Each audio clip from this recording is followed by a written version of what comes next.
Any questions of what's up there? There'll be a quiz posted tomorrow, your sixth and final review quiz. And do remember, if you've completed all of them, the lowest one always gets dropped. So congratulations if you made it to the finish line.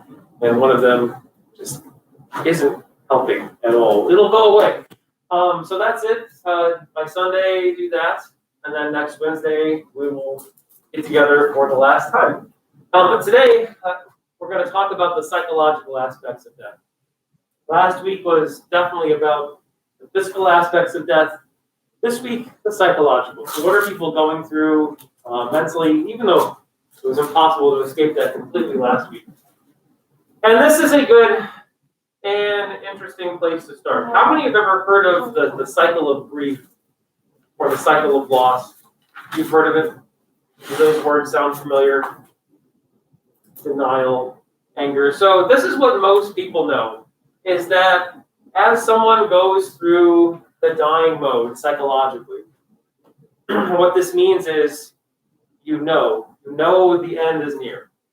That we're supposedly going through 5 very distinct stages. You can call them the stages of dying, the stages of grief. Denial, of course, the refusal to accept that this is actually happening. When someone goes through this, they're not telling anyone that it's happening, so they don't share it with anybody. They might not even want to go to a doctor. They simply just refuse that this is the reality. This isn't how my life is supposed to end.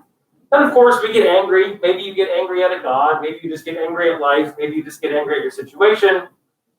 And, of course, then we go through some kind of bizarre paranormal bartering process where we say to some kind of deity like, hey, if you let me live for 15 more years, I promise to not be a jerk. I promise to do this, blah, blah, blah.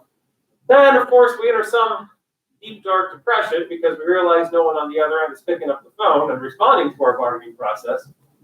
And then finally, at the end, we do a 180 from denial and end up finally accepting what's actually going on. A lot of us have heard of these different stages. Oh yes, don't worry, you're just in stage 3. Depression's next, don't worry. Does anyone know the true story behind this? Because everything you just wrote down, and I hope you did, none of this is true at all. But most people have heard of it. In fact, there's books written about it. But a woman by the name of Kubler-Ross, who has become famous, I guess infamous in a way, for being synonymous with this, never intended for you to be writing this down and never intended for you to have it locked in your brain where it's locked in. Like, yeah, you're going through the stages of grief. I've heard of this somewhere. You might not even know what they are, but you've heard of this. So here's the true story, which I would like you to know. You certainly don't need to write the entire thing down. One girl on Team A is always like she has a laptop. Like most people are carrying around these days. And I felt like as I was telling the story, she was like the court person in the background. Like it's creeping me out. Like you don't need to type every word that comes out of my mouth. But anyway, no one knows the story behind this. It is in your book. I always assume no one reads the book, but that's a safe assumption. So the true story, Kubler-Ross was a nurse, but she was a very specific type of nurse. She worked in a cancer wing of a hospital that had a very particular, specific set of patients. These patients were very young, terminally ill cancer patients, not children, but people in young adulthood. So think of the Jason Beckers, right? We introduced to him. So people that are very young and knowing they're going to die within 6 to 9 months. And she worked with these people for years. And she just sort of observed through all of her countless conversations with these individuals is there seemed to be a really predictable emotional process that they went through. And this more or less is it. They seemed, when they first came in, they were rejecting of the diagnoses. But put yourself in those shoes. If this was you, and you were being told, oh, by the way, you have about 6 to 9 months to live, it sort of makes sense that a very young person would go through some sort of denial, maybe for a little bit. And of course, they're going to get angry. Who wouldn't get angry? And of course, you might do some type of bartering, and then you probably will get depressed. But hopefully towards the end, like Kubler-Ross saw, you would reach some sort of acceptance because you realize there's no way out of this. And what she did is for the hospital, literally, only the hospital that she worked in, and also for the parents of these young adults who were also suffering, she just made a little, what she thought was a helpful pamphlet for the families. Like, look, this is what your young person is probably going to go through. We've seen it a million times. It's okay if they're rejecting of the diagnosis to begin with. This will probably eventually happen. Somehow, and no one knows how, this pamphlet got out. It somehow escaped. I mean, who knows how many families collected this pamphlet and took it home. And someone on the outside wrote a book talking about the stages of grief. And at the time, no one had ever really written anything about dying, like emotionally, what people go through. And suddenly Kubler-Ross became famous for establishing, for the first time, the psychological process that human beings go through when they're faced with death. And she never intended for that to happen. And then when we've actually studied it, it turns out that this can be true, but only for people in those specific types of situations. So when very young people like yourself are faced with an imminent death, terminal illness, this actually does seem to hold up. There does seem to be a very predictable emotional process that people go through. But aside from that, none of this is true whatsoever. And I don't mean that in a bad way. We just don't see it. There's no pattern. There's no stages. Can someone get angry? Of course they can get angry. But then they might be in denial later on. So there's no rhyme or reason except for young people that she studied. But people seem to think that this is what people always go through. And it's not true. There are, however, two things emotionally and psychologically that seem to be universal for people. And this is, when we say universal, we mean not just here in Ohio, but also globally. There does seem to be two emotional things that human beings go through as they get older. That's what these last two things are. And I'll just use my own dad as an anecdote because we had conversations about this. Awareness of finitude.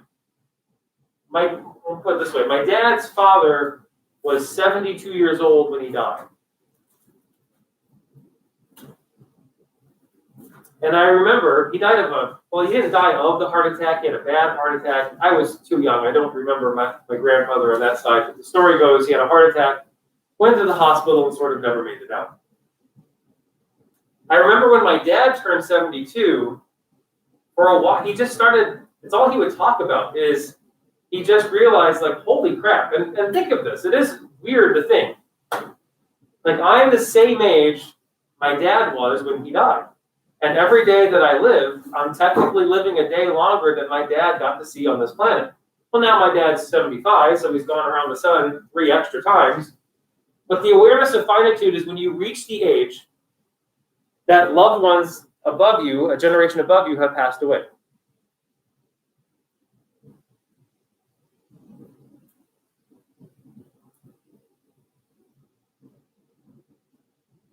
It is weird. These things happen to you all the time as you get older, but when it's about death, it becomes something different. Like in my own life, I think my mom was like 40 when my parents got divorced. And I remember my mom turning 40 and like a 40th birthday party, like these weird memories when you're a kid. Like I remember like having a 40. And I remember when I turned 40, I'm like, that's so weird. Like I'm the same age my mom was when the divorce was happening and that, like, holy crap. Like it's just weird. Like I'm now that person. And my tiny people in my life see me as that person. It's just a bizarre, weird, emotional experience. And I guess when you reach that age, and I've still got a few decades to go to get there, but when you reach it, you just become aware. The awareness is you just finally accept the fact that you have less time on this planet left than you have put into it. And it seems to be a universal thing. Not that you're objectively not aware of it before, but it just becomes very real when this happens. So the awareness of finitude, you realize the end is probably near. Legitimization of biography, which is going to be related to the next thing we'll talk about, is people, because of this, they start having a real strong need to make sure that their life has served some sort of purpose. They want people to know their story. They want people to know who they are. They want people to remember them. And for some people, this is not a big deal. because they have loved ones, they have social support, whatever it is. So it's not like this causes desperation. But what if you don't have that? Some people find themselves in that situation. They realize, holy cow, I could be gone and no one would even notice. So the legitimization of biography could either be a positive or neutral experience, or it could be negative. And the fact that people go through this is support for an old friend that we'll revisit. We talked about him not too long ago. That is our old friend Eric. And it's going to be tied into the next couple things that we talk about.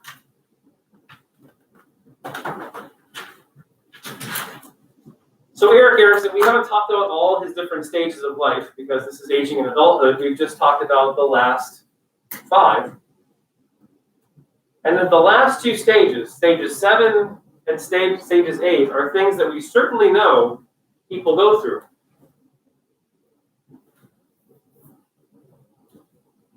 Generativity versus stagnation. What does Erikson mean by generativity? You're not there yet. You spend a long time here, by the way. I'm technically, that's weird to think, I'm in 7 of 8. Uh-oh. The first 6 kind of come relatively quickly in life, though, but you spend a lot of time. The bulk of your life actually gets spent, if you live a long life, in generativity versus stagnation. But what does he mean by generativity? Yeah. I was going to say, like, So, taking more related to the last thing you said, taking care of others. So, by generativity, what Erikson truly meant is somehow giving back to the next generation, or giving to the world that you've come from, giving to your society.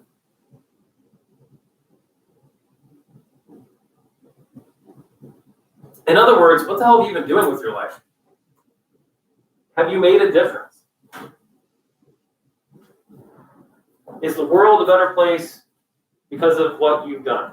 Some people fulfill this naturally through their work. If you're something like a nurse, a teacher, right? I mean, you go out to work every day and you literally make a difference every single day, whether you know it or not. Yes, it's your job, but you work with people, essentially. In a positive way, you do this. But some people don't get that. Some people, through their jobs or even their career, we remember my friend Jeff, he was foreclosed. His career was offering no generativity whatsoever. He hated it. He saw no purpose in it. And you see people go through, I don't think I told this story on Monday, but man, you talk about how meaningful this can be. Oh, one of the most severe cases of depression that I ever worked with a guy. And this wasn't the only thing going on. Depression is always caused by multiple things, but one of the first things he told me when we started getting into conversations of what do you think is keeping this going? What holds you in this emotional state? He worked for Nationwide Insurance. Have you heard of Nationwide Insurance? It's a pretty big insurance. This is Columbus, Ohio. So this is the home. If you didn't know, Columbus, Ohio is the headquarters of Nationwide, the big buildings down there. He worked there, which sounds like a nice gig. And he was well off. So it's not like financially this guy was struggling. But this is what his job was, and he hated that he was really good at it. His job, he sat in an office in a wing full of about 50 other people, and his job was, when a claim comes through, he has to find the one thing, the I that's not dotted, the T that's not crossed, the one thing that will get that claim denied. In other words, the person needs help from their insurance company. And if you didn't know, insurance companies like to deny things, like things for health reasons, medical reasons. And his job was to find the justification to deny it. Boom, denied. And he would ship it off. And every time he did that, he got a bonus. That's what the company did for him. And that was his life. And he knew that every day, his job, he was getting wealthy off of denying people claims from insurance claims that they actually needed. And that would have helped him. And he said, over a period of years, this just wore him down. We had conversations about this. I mean, not specifically, but he was living the life the opposite of this. So the opposite of this is stagnation, and stagnation is when you simply feel like you don't You're not giving back at all. You're not making any difference. You're just living for yourself, emotionally stagnant. And then, of course, his last stage, integrity versus despair. This one's pretty self-explanatory. When you do realize that death is near, so this could be a long stage, this could be a short stage. I guess it depends on how long you're aware of this. But when you do realize that death is imminent, you look back on your life and you either feel calm because you've lived a life of integrity, or you look back and you think you've had a life of regrets. Which, of course, if you didn't catch it, I always like it when we can. It's one thing to write down a theory like, oh, Eric Erickson, yes. But when you can see it come out in pop culture and you see the stories that it's inspired, that story should sound pretty familiar. Of course, with Ebenezer Scrooge, right? What happens to him? He's lived a life of stagnation. He gets visited by death. He gets told death is near, and he suddenly goes into panic mode. And he wishes he could go back and lead a life of generativity. And that's exactly what he does when he's given a second chance. Always like that little connection. Any questions so far? All right. Does anyone know anyone who's gone through a near-death experience? This isn't in your book, but I like talking about it. It's just kind of a fun tangent. So just so you're aware, none of this is in your text anywhere. Anyone? No one in Team 8 did either. Usually there's someone. Yeah, you do know someone? Was it you? Really? What? Tell us about it if you'd like to. A couple times. One time was like falling asleep on the freeway when I was in high school, and like a semi was coming at me. Yeah. I woke up during that. Well, let me explain what I mean. So by near-death experience, I don't mean escaping death. Congratulations, you didn't get hit by the semi. What I mean by this is you've actually died, and you've been revived. So in other words, you've been clinically dead for maybe a half hour, maybe days. Oh, that. What did they go through? Cancer. And they actually died. And then came back and died a month later. Did they ever talk about it? A little bit. So think about near-death experiences, and even if you've never been through one, which it appears no one has, or maybe if you know someone, that's the first thing I have up there. What's the script? What does everyone, I shouldn't say everyone. What do most people say? Because even if you haven't been through it, I bet it's kind of like alien abduction, right? Has anyone ever been abducted? No, but even if you haven't, you know the script, right? You're supposed to be asleep, you see a light, you get sucked into the ship, you get probed a few times, they put you back in your bed, and then you have no memory of it until you start recalling it. Right? I mean, that's we all know the script.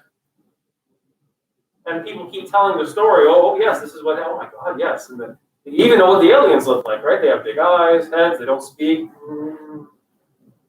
They look like Slender Man walking around. So we all know the deal. Well, what's the script for near-death experiences? More like the cliche. Yeah. Like go towards the light. There we go. Yeah, that's exactly. That's the script. The script is cliche. So there's three of them. It's actually right behind you on the board. There's three common threads that people that go through near-death experiences say was always there. I mean, they vary a little bit. So there's always some unique variations, but three common denominators are, one, some kind of light. They feel like they're moving towards, and people have all sorts of definitions for this light. For some people, it's simply, they call it the afterlife, the portal, whatever it is. Some people think of it as God. Some people think of it as, I don't know, but it's always a good, it seems like a positive thing. They always describe it, yes, it's in Poltergeist even, right? Don't go towards the light, Caroline. You told her to go to the light. I changed my mind. But anyway, so the light is always there. A second thing that's there, and I guess we're going sort of in reverse, is a reunion, right? You see loved ones. Bingo, the dog that passed away when you were 3, they're all there to greet you. So there's typically some type of reunion. And then the OBE stands for the out-of-body experience. Well, you've heard the stories. I saw myself floating above the hospital, the room. I saw the doctors working on me. Again, variations to this, but these seem to be the three common denominators of the script. What do you guys think? Is this... Team A really had nothing to say. No offense, Team A, if you're watching out there. So for the reunion, are they basically saying like their life flashes for the rest? Or like, Some people describe it that way, yes. Yeah. Like I said, there's always unique, yeah, but if that's, yeah, they'll see loved ones. So some people would describe it that way, that, yeah, my life flashed, I saw my past. Other people, though, will say, my grandmother was there and telling me it's going to be okay, and maybe she said something like, you need to go back, it's not your time, or whatever it is. So just seeing loved ones in some regard. Team A literally looked at me in their mask and just had nothing. But is this a real thing? I guess I'm kind of picking at your brain a little bit. I guess it depends on what you believe, your death ethos, right? Is there something else out there? Or does the proverbial switch, I know it's 9:12 in the morning on a Wednesday and it's snowing outside. I'm not sure how much you guys have contemplated this. Does the switch just go off? In which case you have nothing to worry about, because if the switch just goes off, then what do you worry about? Or is there something?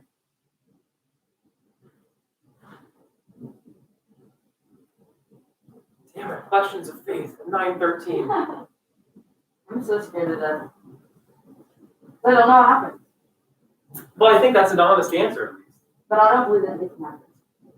What? I don't believe that anything happened. Maybe it's just, So you do the thing, but that's what you think happened, but you're not really sure. yeah. you know Stan Lee, right?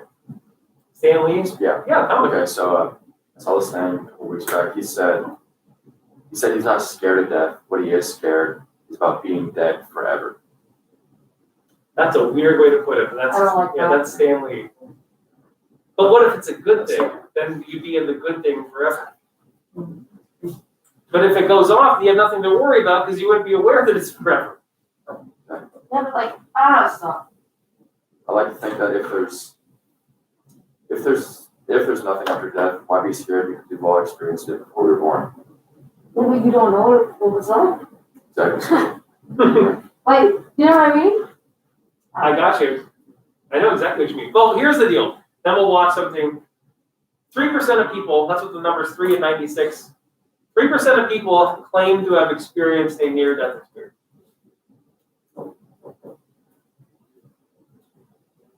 96% of those individuals, after they've gone through it, regardless of where they started, so maybe they started off saying, "Oh, there's nothing."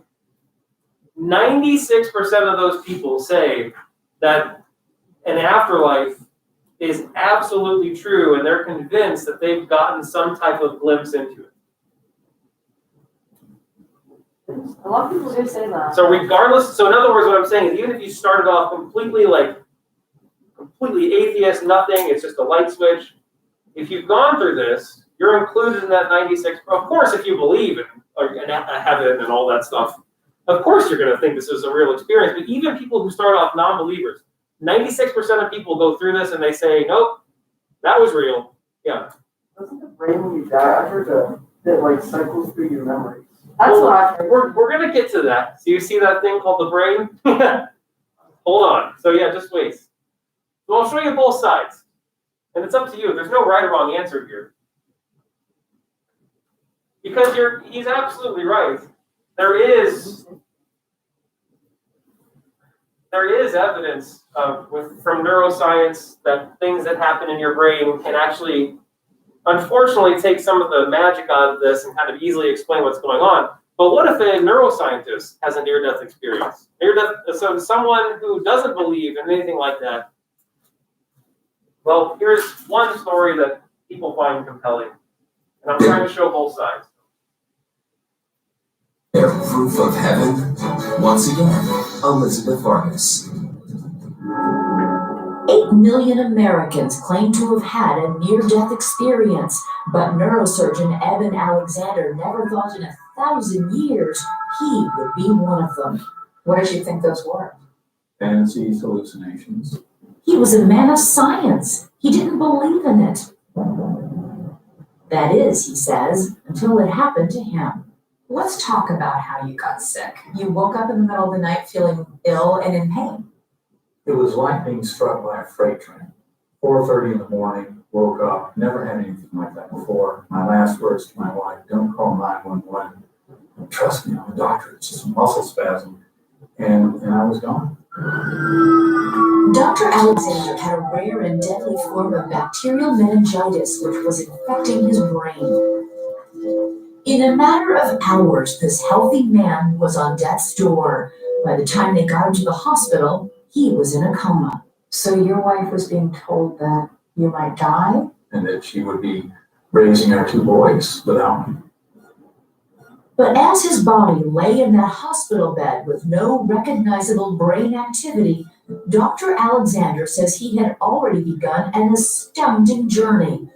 A journey to a place he'd said didn't exist. Did you believe in heaven? When I was younger, I thought a heaven and a loving God made sense, but through my academic neurosurgery career, I saw less and less that could be the case.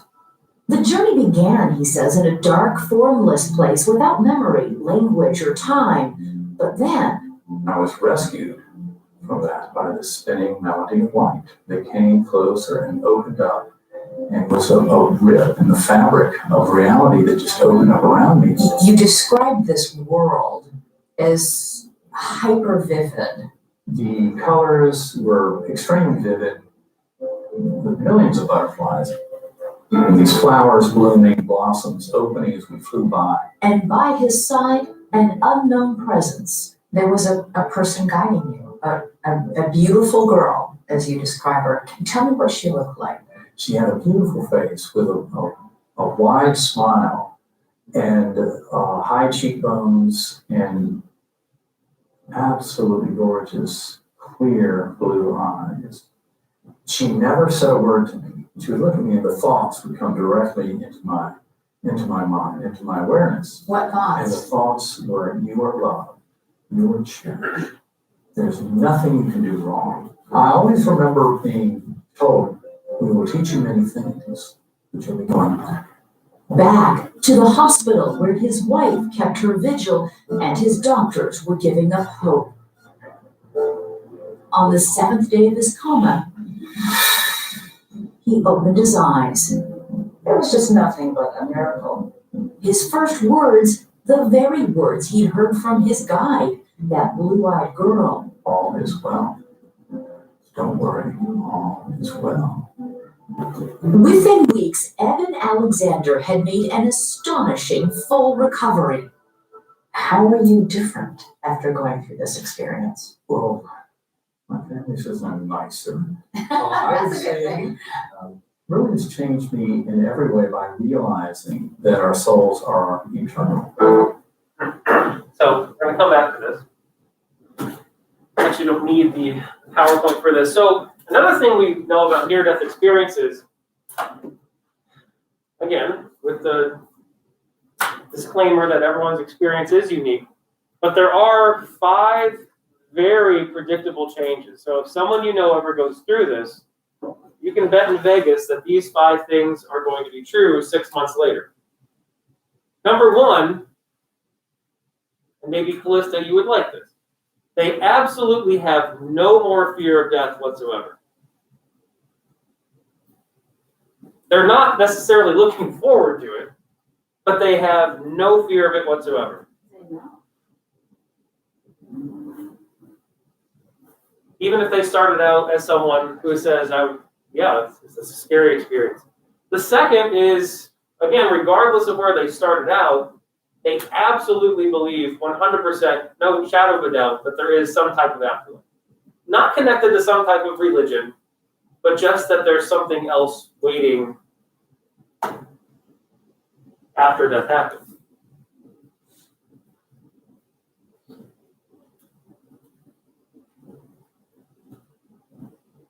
Another thing they gain is a sense of purpose. They feel like life has meaning.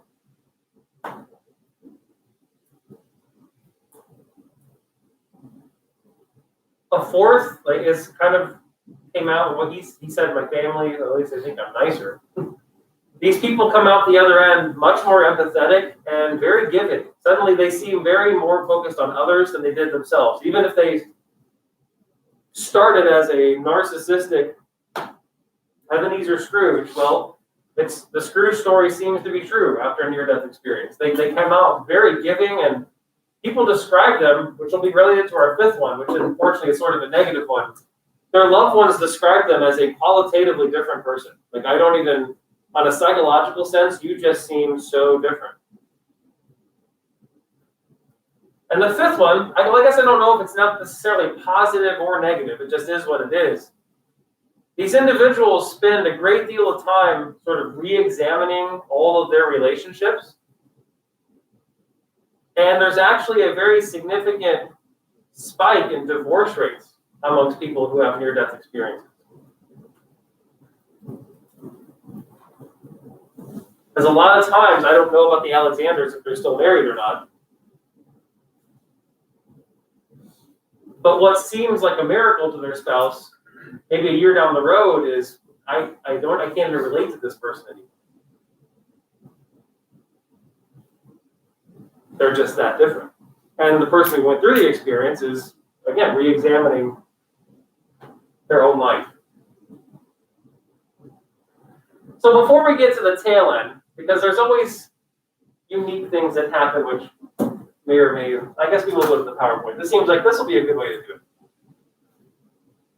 it. So what does happen to the brain when we're going through a dying process? And so remember, if someone is clinically brain dead, if there's no brain activity, or for any period of time there's reduced oxygen to the brain, it's technically going through the dying process. Sometimes it can recover, sometimes it can't.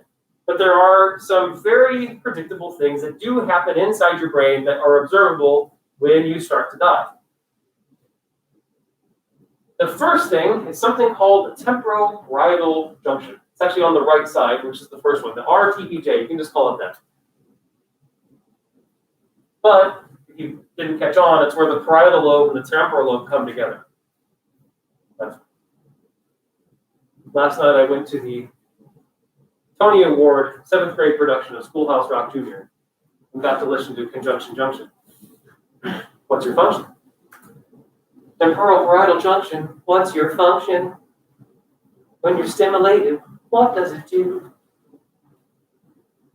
If I stimulate this, anyone know what you experience? Because we can do this to you right now.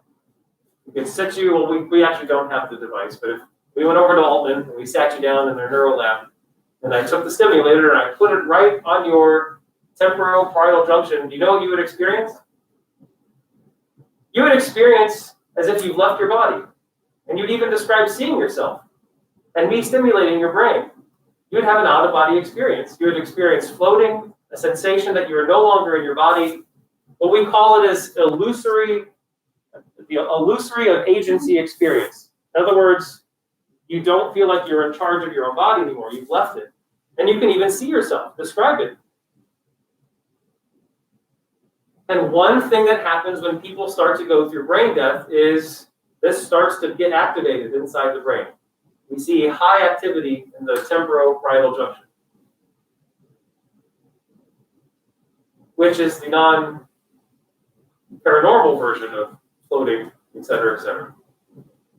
The second thing that happens is the brain can get flooded with dopamine. Now this is abnormal psych 101. What happens if, I don't care who you are, if I flood your brain with dopamine, what's going to happen?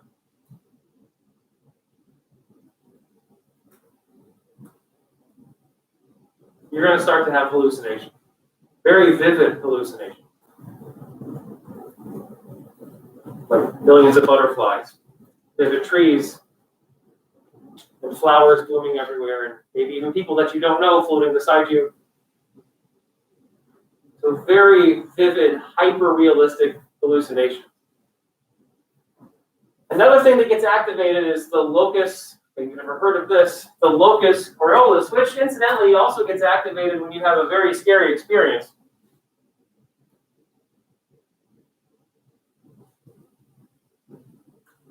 It starts to pump adrenaline through your brain when the brain is in the dying mode. And the important part of this is that adrenaline passes through something called the hippocampus, which you may remember. We've been through this many times, which can trigger memories, spontaneous memories from your past. Which also helps describe, even when people are not clinically dead, when people, like you mentioned, you escape death, you've heard, there are countless anecdotal stories about this. When people have, so the way you described it, so a near miss with death, put it that way. When people have a near miss with death, they often will say, my whole life passed before my eyes. In that second, I saw everything, right?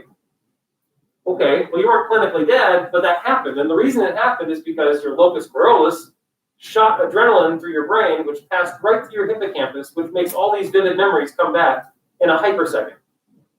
And I just made up the term hypersecond. That means really quick. Another thing that's neuroscience 101 is a simple lack of oxygen. Anyone know any jet fighter pilots? It'd be cool if you did. My uncle was one, but back before they were like what they are today. I don't know any Top Gun Mavericks. He flew planes in Vietnam. Closest thing we had to that back then. But he told me many stories of this. This is actually a very common experience for jet fighter pilots, especially in their training. If you start to lose oxygen in your brain, one of the first things they start to describe is, I see a light. They describe it as tunnel vision. But when oxygen, your brain starts to get deprived of oxygen, one of the first experiences you have is you see this warm light that you feel as if you're getting drawn towards.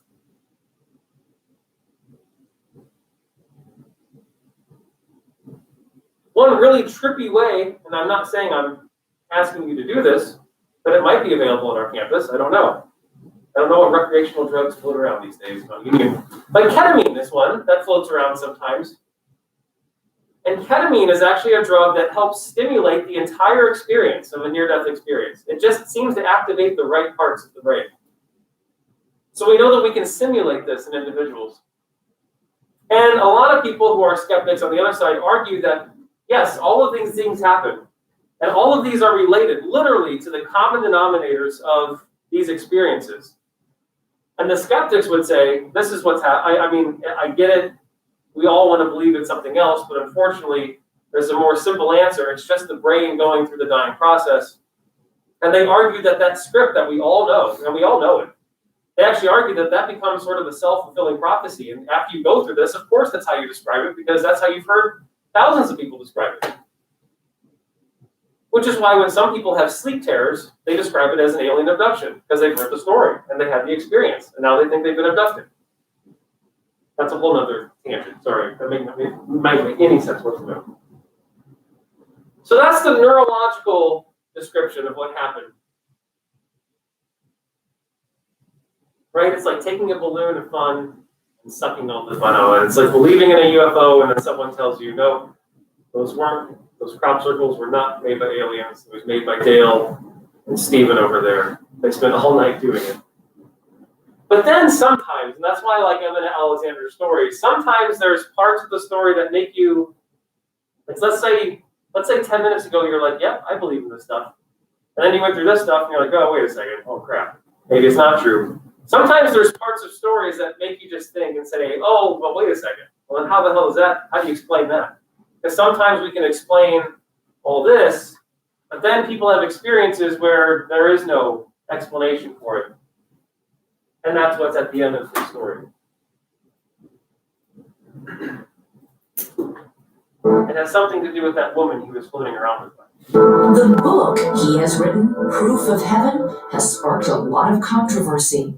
You know, you do have skeptics out there who are just saying it's not uncommon for people near death to have all sorts of funky things going on inside their bodies. Well, that's why the fact that I had meningitis that was so severe mean, that should not have allowed for any experience. And this for the eyes just shows how His brain was so completely shut down that the visions he had could simply not been generated there.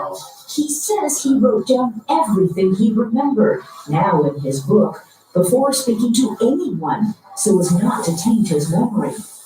You then went on to read about other people's near-death experiences. Was it striking how similar what you had written was to what they had experienced? It was absolutely astonishing. I really felt the white light was gone. I stopped walking and I saw my grandma. You could see peace, you could see love. And all the other afterlife stories, everybody told of being guided by a loved one who had died. You had as your guide a girl you'd never met. I must say that was very haunting. Why would I go through all that and not have my father there? My father, who was a neurosurgeon, I idolized him, and he had passed over 4 years earlier. Why wasn't he there? And why the blue-eyed girl instead? Dr. Alexander had been adopted as a child. Years later, he found his birth family, all except for one, his birth sister, who died before he met them. Her name was Betsy. How old was she when she died? She was 36 years old. So Betsy had never met. I just heard what a beautiful, loving soul she was. How she worked in a crisis center and took care of many people who were unfortunate. And she was just a very loving person. How was it you came to see a picture of her? My birth sister, Kathy, had promised to send me a picture of Betsy. And it's about 4 months after my coming out of the hospital, and that picture arrived. He opened the envelope and saw it for the first time. The photo, he says, was of that blue-eyed girl from his vision.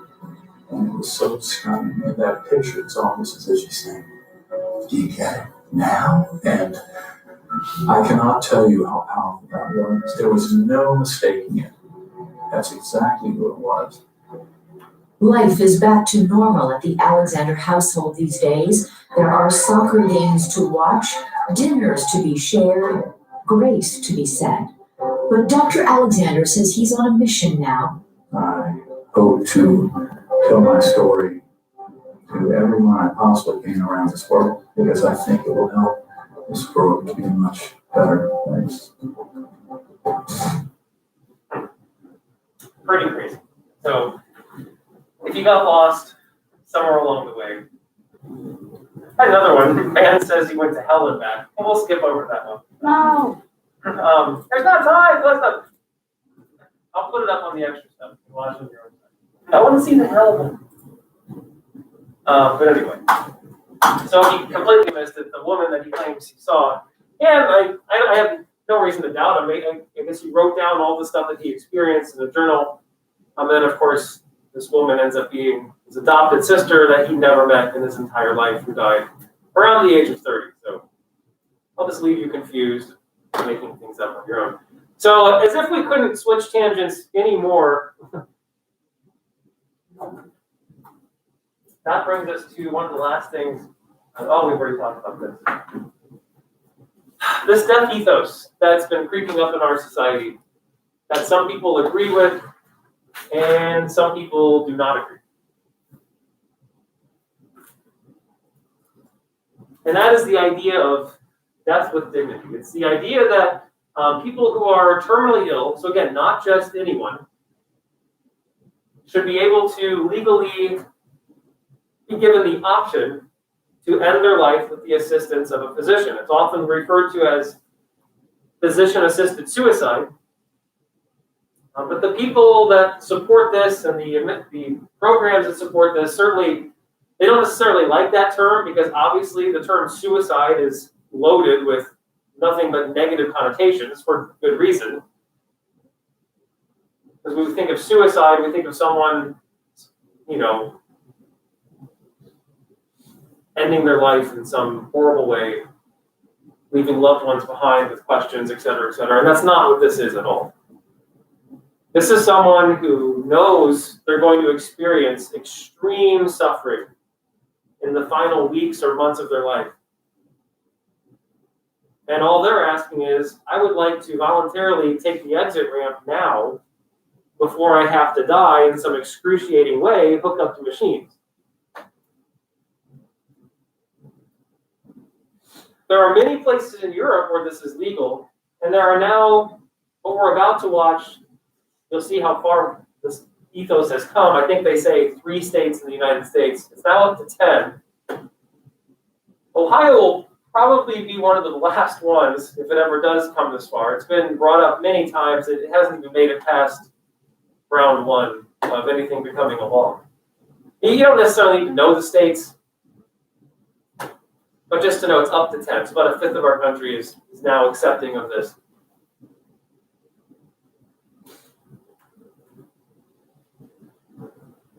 I think we talked about this. I'm not quite sure. I think Dan and I just had this conversation too. Wessel, you don't know Mr. Wessel.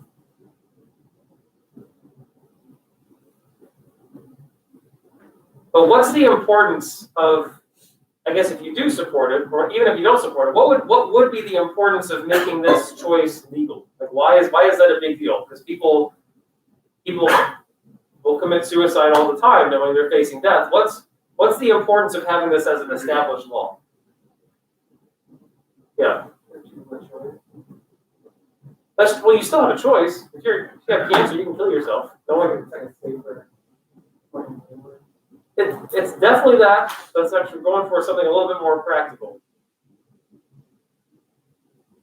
If I was facing death and decided to kill myself, let's say my whole family said it's the best thing to do. Thanks, family.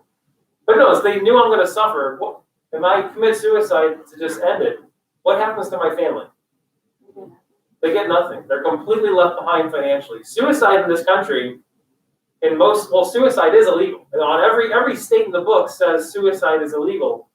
And in every health insurance, every life insurance, every clause, there's a suicide specification saying that if you commit suicide, all bets are off. So if you have a $500,000 life insurance policy to make sure your family's taken care of when you die, that's gone. They get none of that. So your family would get no assistance whatsoever. So what this does is it helps, you're right, it helps give people certainly a much more humane choice, but it also protects the loved ones that will be left behind by making it actually legal.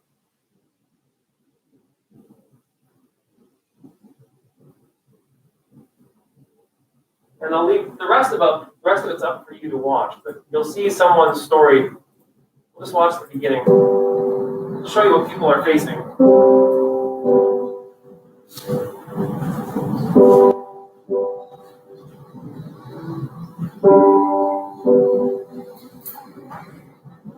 I am dying. There is no sense in trying to deny that fact. Nor my conviction that the end of my long journey through life is rather close. Rather surprisingly, I find that I feel much the way I imagine immigrants to America must have felt in the 19th century. I cannot stay where I have been, and I embark on a journey to a destination of which I have only heard the vaguest rumors. On the day of his scheduled suicide, Craig Ewert arrives at an apartment building in Zurich, Switzerland, along with his wife, Mary. 5 months earlier, Ewert, a 59-year-old American, was diagnosed with ALS, often called Lou Gehrig's disease. If he carries through with his plan, his body will leave this building in a hearse by the end of the day. I'm not really asking myself if I want to do it or not. I do want to do it. But you know, there are other things in my life that I wanted to do that I didn't do.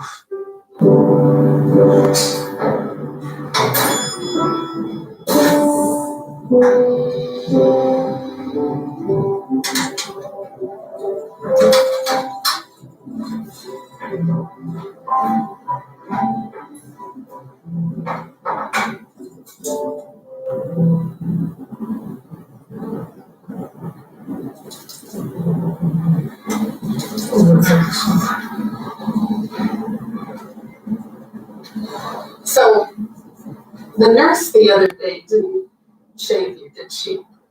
A Chicago native, Craig Ewart began to seriously consider suicide in the summer of 2006 while living in northern England. It got to be the middle of August, and I fell down coming inside from having been out, I realize. and it was rather traumatic for me. And that's really when I kind of started thinking, you know, this is serious. I've deteriorated enough.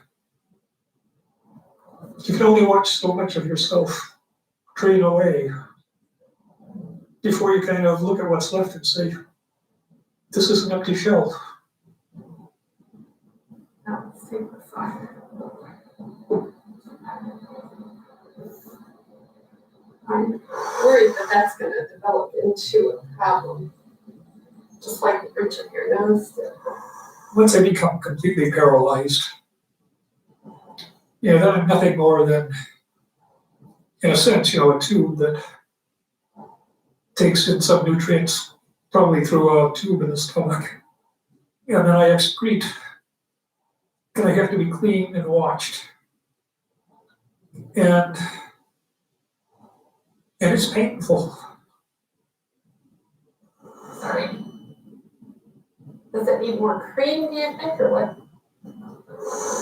Yeah. Oh, doesn't look too bad. I'll get some cream in a bit.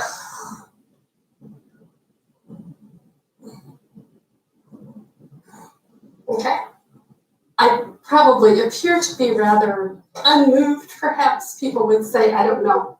But I think the thing is to remember that we've been dealing with this for months and months. So that probably my worst times were when they were just kind of coming up with the diagnosis. I think having to do the daily care sort of makes you have to be Strong.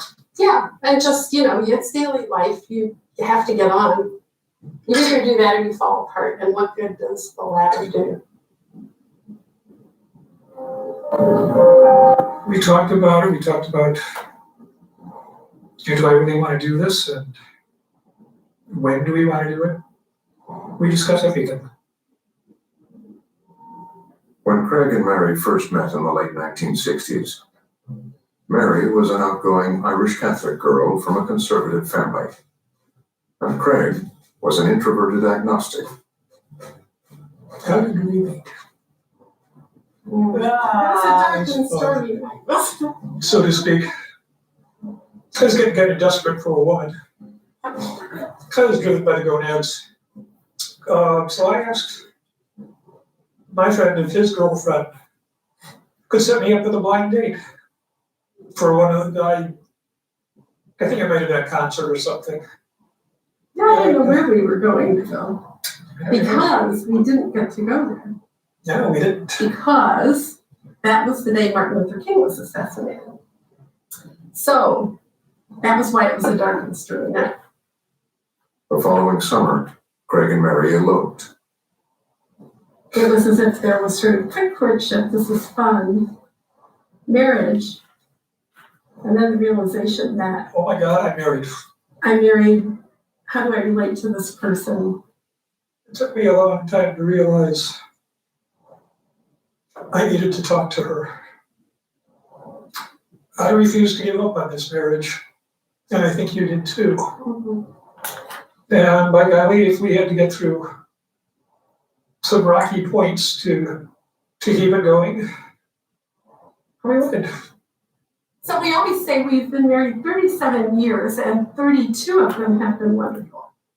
During those years, Craig became a professor of computer science, while Mary raised their 2 children in a suburb of Chicago. Well, pause that. This is the last thing right now. So that's kind of a taste of where they're headed. So, and then he gets diagnosed, and you'll see where he's at, and you'll also see how he ends up. Does he change his mind? Does he go through with it? In fact, you'll see at the very end what's going through his mind psychologically, emotionally. So, guys, I think I've referenced this or referred to this last week. It's not just, okay, you want to do it. You know, there are certain definitive boxes that have to be checked off for this to happen. Of course, you need to be 18 or older. The diagnosis has to be confirmed by at least 2 physicians that within 6 months, yes, your life will end. So it isn't just a question of, gosh, I really don't like this. Chemotherapy makes me feel uncomfortable. No, there has to be a terminal end diagnosed by 2 physicians. Here's the catch, and this is the bind that Craig found himself in. You have to be a legal resident of this state. And there's not a state in the books where you don't have to live there for at least 6 months to become a legal resident. So you can see the catch-22. If you've only got 6 months to live, you can't move to one of these other states and be a legal resident in time to actually go through with this. The other 2 things that Craig is worried about are 4 and 5. You have to be cognizant enough to say, yes, I want to do this. So before dementia would set in, and to a severe degree, et cetera, you have to have made the decision. And then last but not least, we didn't quite get to this part, what he's really worried about is he won't be able to do this. You have to be the one that ingests or takes the medication that gets prescribed for you. And he's worried that by the time he's going to go to Switzerland. That's where he's going. Because there's a place in Switzerland called Zurich where it's legal. They're the only place in the world, actually, that lets people come in. That's why they call them a suicide tourist. They let people legally come in from other countries. And he's worried that by the time he gets there, he will have lost any mobility in his hands and he won't be able to do it, or even the ability to swallow.